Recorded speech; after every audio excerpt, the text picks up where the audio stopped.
During our investigation, we went back to the computer system. We have not found any calls made from those residents or from the block about any drug dealers making threats. No calls made regarding trouble with West Oakland drug dealers, who were blamed by Kathy Keener and her son Peter last week at this press conference for burning 3 West Oakland properties in one night.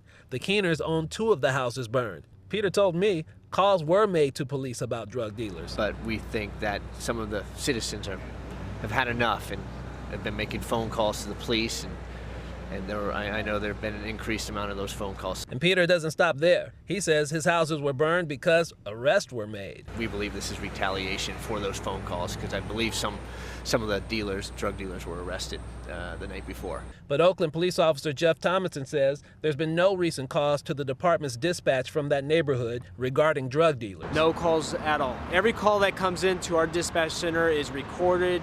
Computer-generated numbers given to the call, and we always have records of it. In fact, Thomason says no calls and no arrests made for at least a few months. I think the last time we were there was May.